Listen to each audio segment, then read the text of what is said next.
Se você tem dúvidas ou nunca parou para pensar sobre como a Bíblia chegou até nós, hoje eu vou te explicar este processo. E de quebra, você vai entender o porquê a Bíblia é o documento mais confiável historicamente do mundo. É isso mesmo, venha comigo.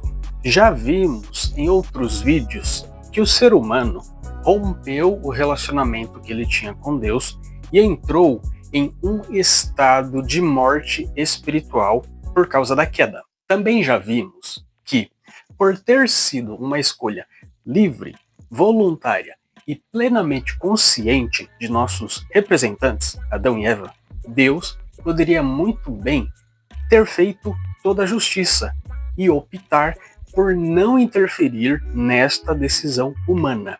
No entanto, em amor a nós e a toda a humanidade, Deus interveio e se aproximou novamente do homem. Ele então elaborou o plano da restauração deste relacionamento, por meio da revelação especial, que são momentos na história em que Deus se revelou diretamente a algumas pessoas, comunicando verdades suficientes para restaurar este vínculo perdido, que é chamado de a salvação. Essas pessoas transmitiram essa revelação de geração em geração e hoje ela está preservada em nossos dias e ela é a Bíblia, as Escrituras Sagradas. Agora, é importante, para que tudo isso fosse possível, 4 elementos foram absolutamente fundamentais, que são a revelação especial de Deus, a inspiração da revelação, a transmissão desta revelação inspirada e a preservação da transmissão da inspiração desta revelação. Compreende aqui o jogo e a sequência? Todos esses 4 elementos são importantíssimos e estão conectados entre si. E pessoal, mesmo que esses conceitos que eu vou citar agora variam um pouco de acordo com o teólogo e o livro de teologia sistemática que você consulte, as definições que eu trarei aqui são muito importantes e seguirão uma lógica muito natural de entendimento. A revelação especial, como já mencionamos, é o próprio ato de Deus se revelar, se apresentar, se mostrar ao ser humano. Esta revelação é necessária não porque Deus está escondido.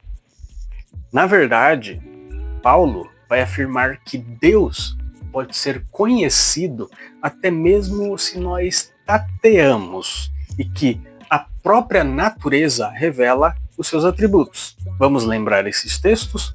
O primeiro é de Atos 17, 27, onde diz: para que buscassem a Deus, Paulo falando, se porventura tateando o pudesse achar, bem que não está longe de cada um de nós. E Romanos 1, capítulo 20, que diz: porque os atributos invisíveis de Deus, quais atributos? Seu eterno poder, como também a sua própria divindade, olha só a expressão, claramente se conhece desde o princípio do mundo, sendo percebidas por meio das coisas que foram criadas. Deus não está escondido. Mas aqui é muito importante lembrar, isso tudo está relacionado, diz respeito à revelação geral, que é um outro tipo de revelação. Hoje nós iremos falar da revelação especial. Aliás, eu tenho um vídeo falando sobre a revelação especial e a revelação geral. Assistam. Então, qual é o problema? Por que Deus tem que se revelar se ele não está escondido? Uma ilustração. Imagine que diante de um morto juntasse as vozes do mundo inteiro e se deparasse em frente a um cadáver, alguém que está morto, e começassem a gritar de uma forma ensurdecedora. O que aconteceria? Aquele morto, por acaso, ouviria? Se juntassem todas as pessoas do mundo, parassem exatamente em frente àquele morto e encenassem transmitissem uma mensagem visual, aquele morto, por acaso, conseguiria ver? Ah, o problema então está no mundo, certo? Não. O problema é que o morto está morto, certo? Parece redundante, mas é exatamente isso. O ser humano, após a queda, entrou em um estado de morte. Então, ele não consegue por si mesmo ver essas evidências que estão claras aí na natureza. Ele então precisa de algo a mais, algo mais intenso, mais claro, mais poderoso. Por isso, Deus falou de forma direta, clara e objetiva a algumas pessoas. É isso que nos referimos quando falamos de revelação especial de Deus. Então esse foi o primeiro aspecto, a base de tudo que é a revelação geral. E vamos agora para o segundo elemento, a inspiração, que é o processo pelo qual Deus capacitou autores humanos a transmitir essas verdades que eles receberam de Deus, ou seja, as revelações diretamente vindas deles, a outras pessoas. A mensagem, que tem uma origem divina, ela é inspirada, o que significa que veio de Deus, que é infalível, inerrante e revestido de autoridade absoluta, e essa mensagem então foi transmitida. Por isso, a Escritura pode ser chamada de a Palavra de Deus. Agora, uma coisa importante. Perceba aqui que existe dois elementos da inspiração, dois aspectos. O primeiro aspecto é a sua origem. Esta mensagem, esta revelação vem de Deus. O segundo aspecto da inspiração é o seu objetivo. Ela veio de Deus, é o seu primeiro aspecto, e segundo, ela tem um objetivo que é ser transmitida. Então, juntando esses dois aspectos, a sua origem e o seu objetivo, nós temos a completude, o significado total do conceito de inspiração. Uma outra coisa que é importantíssimo mencionarmos aqui é que o conceito de inspiração e de revelação estão intimamente associados, mas eles são diferentes em natureza e propósito. Eu, por exemplo, partilho da ideia do teólogo holandês Herman Bavinck de que é possível ter revelação sem inspiração e inspiração sem a revelação. Revelação sem a inspiração é, por exemplo, aquelas ocasiões, aqueles momentos durante a história em que a mensagem veio diretamente de Deus, ela alcançou o primeiro aspecto da origem de Deus, mas ela não foi transmitida, não chegou até nós, ou seja, não cumpriu o segundo aspecto da inspiração, que é a transmissão. Ela é uma revelação, porque veio de Deus, mas ela não é inspirada, porque o conceito de inspiração precisa alcançar os dois aspectos, a origem divina e o objetivo de ser transmitida. Como essa revelação não foi transmitida e não chegou até nós, então ela não alcançou o segundo aspecto, que é o da transmissão, e por isso não é considerada inspiração. Isso não significa que a mensagem não veio de Deus. E nós temos exemplos na Bíblia disso. Por exemplo, quando João encerra o seu evangelho, ele diz o seguinte: porém, ainda muitas outras coisas que Jesus fez. Se todas elas fossem relatadas uma a uma, eu creio que no mundo inteiro não caberiam os livros que seriam escritos. Ou seja, Jesus fez outras coisas, falou outras coisas, mas que não foram transmitidas. Aquela mensagem de Jesus veio diretamente de Deus, teve a origem divina, mas não cumpriu com o objetivo de ser transmitida. Por quê? Porque não eram necessárias para a salvação. Hoje, o que nós temos na Bíblia são aquelas verdades que são suficientes para a salvação, porém, ela não abrange tudo o que Deus falou em todos os momentos da história. Outro exemplo é de Paulo, que escreveu outras cartas, até para a própria igreja de Corinto. Escreveu também uma carta à igreja de Laodiceia. Se essas cartas forem encontradas hoje, elas não serão acrescentadas à Bíblia.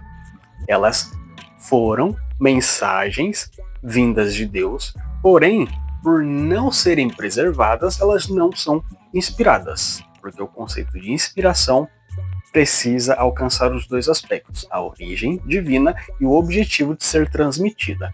Agora, por outro lado, existe a inspiração sem a revelação. Na Bíblia, por exemplo, encontramos diversas palavras ditas por pessoas infiéis, pessoas que não criam em Deus, e até pelo próprio diabo. Essas palavras não vieram diretamente de Deus, portanto, não são revelação. Mas, pelo fato de terem sido preservadas e chegaram até os nossos dias, elas então são inspiradas, porque têm um propósito pedagógico de ensino. Por exemplo, as palavras do diabo a Jesus durante a sua tentação: se és filho de Deus, manda que essas pedras se tornem pães. Essa não foi uma afirmação vinda diretamente de Deus, certo? Correto? Concorda? Então, ela não é revelação, mas chegou-se até nós, então é inspirada. O conceito, então, de revelação e inspiração são associados, mas perceba que eles são diferentes.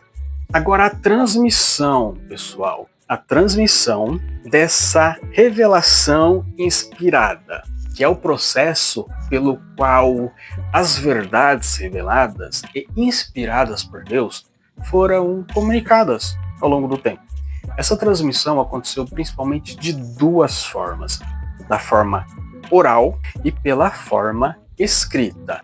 Lá no início de tudo, nos tempos antigos, os profetas e os líderes espirituais anunciavam a mensagem de Deus de forma oral, porque essa era a principal maneira de comunicação em muitas culturas daquela época.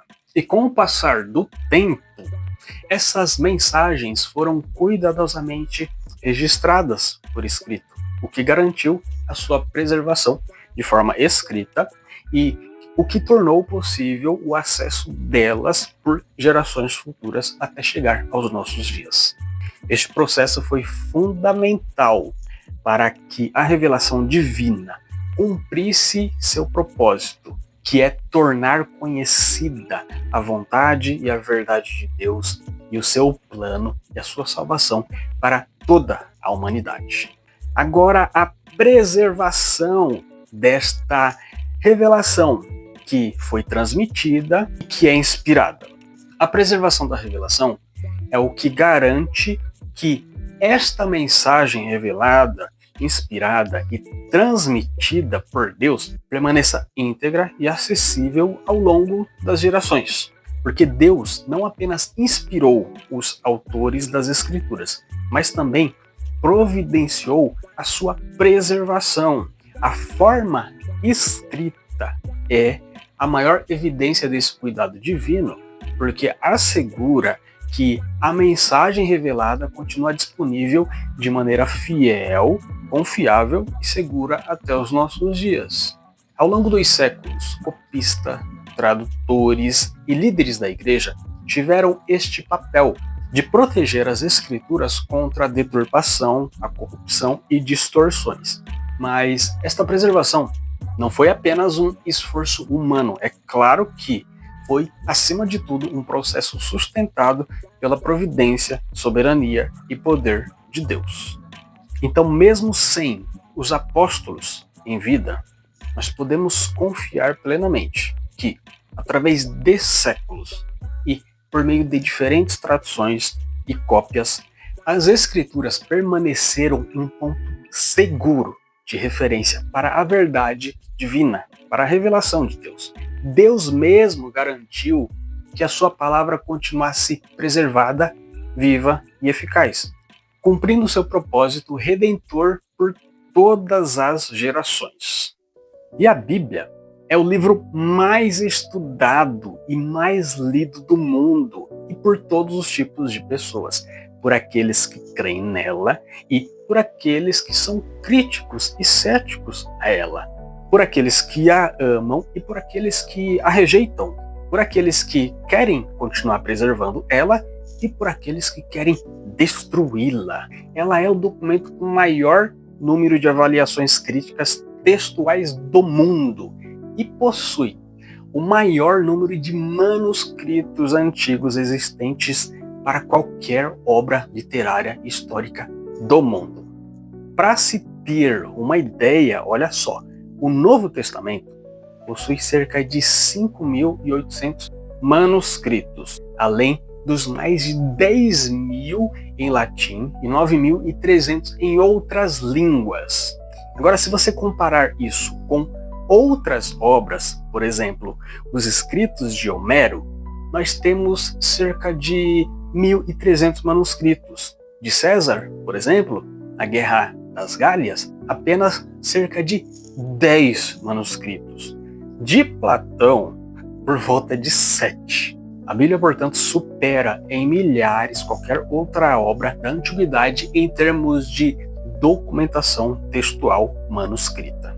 E mais, o intervalo entre os eventos do Novo Testamento e a cópia manuscrita mais antiga a esse fato é extremamente curto. O Novo Testamento, por exemplo, foi concluído por volta do ano 95. E o manuscrito mais antigo é datado de aproximadamente o ano 125, ou seja, um intervalo de 30 anos. Se você pegar esse fato da Bíblia e comparar com qualquer outro documento da história antiga, a diferença é esmagadora.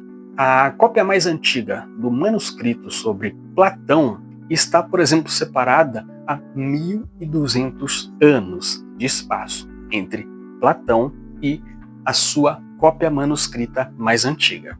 Percebe? 1.200 anos contrapondo a apenas 30 anos. Agora, tudo isso mostra que a confiabilidade textual da Bíblia é absurdamente maior do que qualquer outro documento da história antiga. A diferença é simplesmente esmagadora. Sim, criticamente falando, a Bíblia é o livro mais confiável do mundo. Então, a Bíblia que nós temos hoje, é a única testemunha que temos da revelação de Deus. E em um tempo marcado por desinformações, vozes contrárias e confusão espiritual, ela é, a Bíblia, o meio mais seguro de termos acesso exatamente ao que Deus falou, aquilo que é suficiente para a nossa salvação, é a forma escrita preservada na Bíblia. Não é a oral. A tradição oral ela é sujeita a distorções, a esquecimentos, a manipulações. Agora, a Escritura, a revelação preservada escrita, não. Por esse motivo, nós, protestantes, cremos na doutrina da sola Escritura. Isso significa que somente as Escrituras têm autoridade final e infalível em matéria de fé e prática espiritual. Se uma doutrina, visão ou revelação não está escrita na Bíblia, ela não tem garantia de ter sido de Deus. Então, somente as Escrituras é a régua pela qual toda pretensa revelação deve ser medida. Agora, e você? Já tinha parado para pensar na jornada que a Bíblia teve, desde a sua origem até chegar às suas mãos? Existem alguns outros aspectos da confiabilidade das Escrituras que você considera importante? Pode deixar aqui nos comentários. Se tiver alguma dúvida, pode também deixar nos comentários ou me mandar uma mensagem no Instagram.